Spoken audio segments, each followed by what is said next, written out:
Live brunch.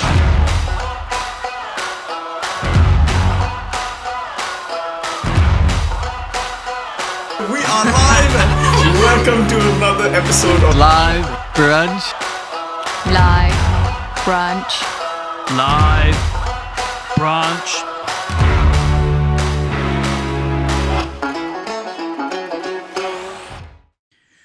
Welcome to another episode of Live Brunch. Hey, this could be our last episode of the year. So closing out Live Brunch 2020 with the wonderful Tobi Ford Western. Everybody's favourite year, closing it down. Yes. Yeah, it's fun. I don't know whether we should be saying this on Live Brunch, but 2021 is going to start on the 1st of Jan and we'll still be in the middle of a pandemic.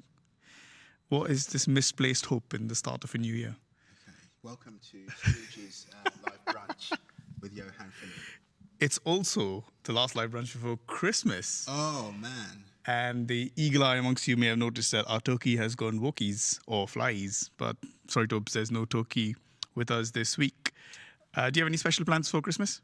No, literally just myself, my wife and my son, just three of us. In Brighton? Oh, actually, what am I talking about? We're hoping to move, but that's another story for another day. Okay. Okay. You heard it here first, or We did. maybe. Tobbs, you just finished preaching on government. Do you want to do a quick summary of the preach, and then we can jump into a few questions? Yeah, sure. I think really the Christmas scripture we were looking at from Isaiah 9 really has government right in there. So it's really linking the birth of Jesus and this kind of idea of new government. And so through the preach, we go on a journey of exploring kind of what we think about what government is a little bit, and the fact, well, the origins of government. And we start in Genesis and work our way through and see what God has to say on government. And I guess really it kind of switches towards the middle of the preach, in that the real government that God is concerned about being the government of sin and shame and guilt, etc., that really rules and dominates our lives. So we do touch, of course, in the preach on the earthly government and how we're to respond, but actually looking at the wider government and what truly is governing us as a people, because we're all governed by things, whether it's guilt, shame, or whether it's hurt, or things that I mentioned in the preach. So yeah, what's really the thing that's controlling you, governing you, leading you in your life, and actually saying, hey, Jesus is always the better governor. Brilliant. And if you want to drop a spoiler, we are saying that the government of the world rests on Jesus' shoulders. Yeah. Brilliant. I guess some of the questions that I remember wrestling with when I was before I became a Christian. I grew up in a Christian family and then actively made a decision to pursue a lifestyle different from what the Bible teaches. And some of the questions that I would wrestle with, which caused me to step away from my walk with God, was about God's governance, and was about, I guess, trusting in the goodness of God's governance. Is not, none of us really want control over our lives. We don't really.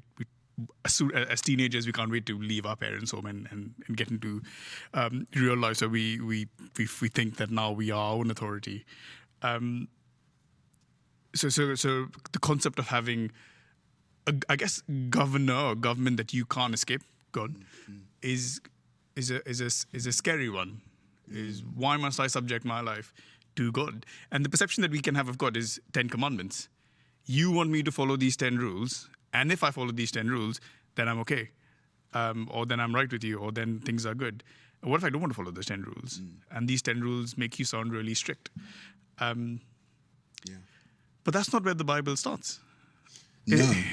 I think definitely not. I think the reality that we must really all face is that if Jesus isn't our governor, then something else will be, and nothing on the planet is as lovely as Jesus. Nothing. And so the idea that if we subject ourselves to God's government, we'll be sort of bound and limited, whereas if we're not, then we'll be kind of really be free. It's just not a true one. Let's go a bit deeper into the loveliness of Jesus. And the goodness of God. Jesus said, I think in the Gospel of Mark, where somebody comes and says, good teacher. And he says, why are you calling me good? No one's good except God. And really he's saying, so I am God. That's the logic. And the Bible is full of verses about, oh, taste and see that the Lord is good. And even in Psalm 23, the Lord is my shepherd, I lack nothing. He makes me lie down in green pastures. He leads me beside quiet waters. He refreshes my soul. And even though I walk through the darkest valley, I will fear no evil, for you're with me. Your rod and your staff, they comfort me. Surely your goodness and love will follow me all the days of my life, and I will dwell in the house of the Lord forever. That is a good governor. I want to be led by someone who's described like that. And I think just really letting that sink into our hearts and sink into our spirit is we don't look at God because he is a dictator or a strict rule maker, but he's a good father. And he's a good shepherd. Absolutely, he is. And you mentioned about, the Ten Commandments. It's that's not the way God governs us. Not in this era. This era is a very different era. And I spoke a bit about the government of God in Jesus and how it's really a government of forgiveness. That He is the ultimate forgiver, time and time and time. Absolutely. No matter what you've done, He will forgive you, literally. Yeah. And you could do it 700 million times, and He will forgive you. Yeah. That is a governor that I want. And he's not like you or I, or certainly myself. He doesn't he doesn't wake up on the wrong side of bed. He's not off with you, like, oh, you've done that again. No, he that's why He came. That's the incarnation. He came to experience what we experienced, to taste it. And He is therefore the perfect governor, because He's not just God that's saying do this or do that. No, He came and knows what it's like to live in this earth. He knows about stress. He knows about pressure. Yeah. He knows it. And so therefore He's able to be a wonderful high priest to us. And distribute mercy and grace upon mercy and grace. Yeah, and I think there's something to say about oppression. He understands injustice and He understands oppression. He was part of a marginalized people group. He wasn't born into wealth, or he wasn't even born in a hospital. He was born in an inn.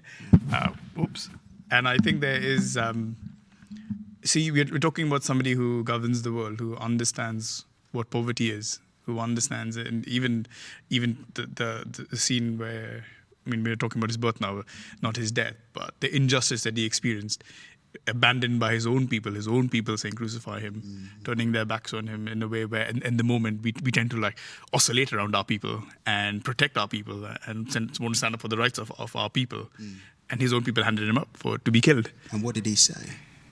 He said, Father, forgive them. Yeah. For they know not what they do. That He was governing His people even then. Even though they were killing Him, He was still governing. He Absolutely. was still in charge. He's amazing. He is. He's amazing. He is. He's somebody whose governance we can trust in because of His goodness. Sure. Oh, He's wonderful, isn't He? I guess the other thing that you did talk about was judgment. And social media has made it very easy for us to judge. In a strange way, there seems to be a lot of rhetoric around don't judge me. I don't want to be subject to your rules and your laws. And I want my freedom. I want my own individual rights. I want my own individual expression. And I want to express myself in its own way. I refuse to come under your judgment. How dare you? But if you don't subscribe to my rules or my various social conditions that I may put out around me, then I will judge you. Sure. And we all fall under that. I've been judged, and I've judged other people. Any thoughts on how do you navigate this? I guess the social media minefield of judgment. Yeah, well, I think that we have to draw a distinction between passion and pride. And the reality is that there's nothing wrong in and of itself to be passionate about justice and politics, and government. It's a good thing. It's good to be that way. God's passionate about it. But I think that so often the anger of man leads to sin. And I think that we see that a lot on social media.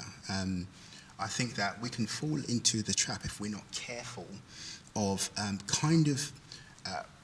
sort of painting the other side as I mentioned, kind of the devil, whereas the side, and even without knowing, kind of the side that we're representing or the side that we kind of voted for or whatever, as the the deliverers. And when actually the truth is that, the Conservatives have fallen, Labour have fallen, Lib Dems have fallen, Greens have fallen.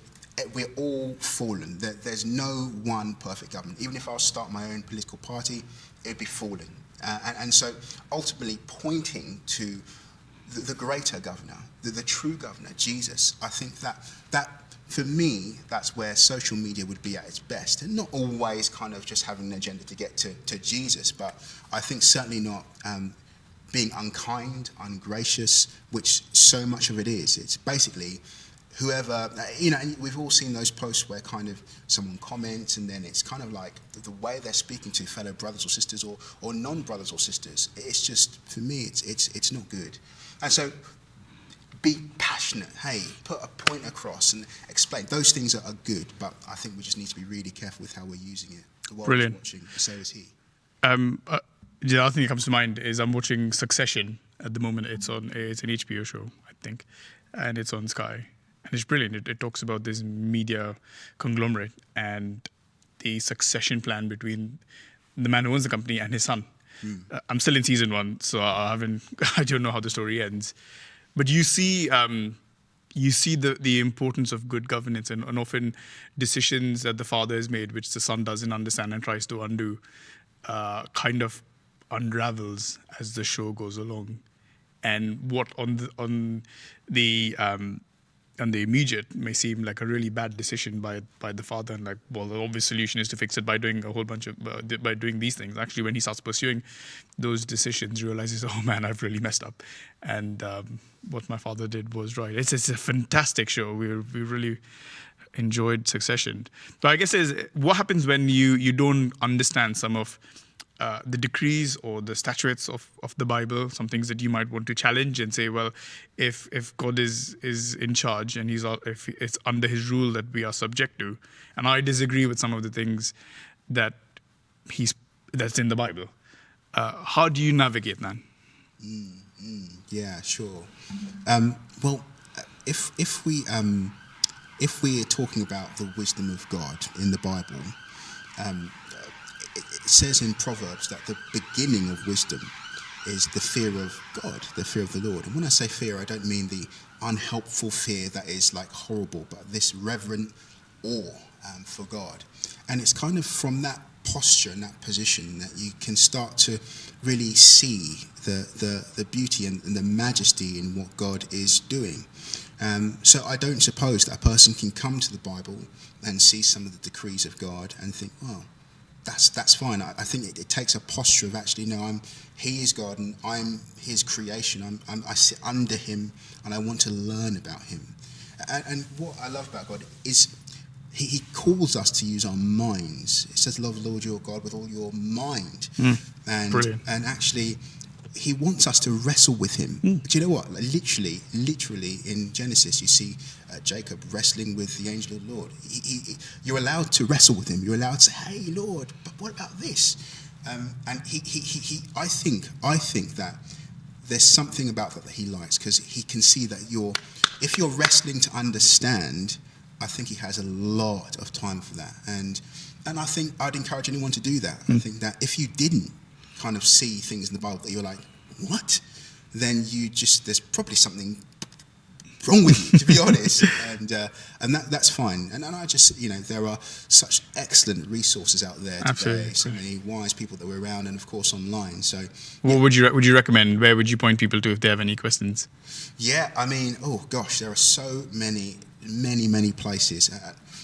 Give us one, the one that pops into your head. Well, there are. I'll give you two that pop into my head, and literally on the spot. One is Ask Pastor John.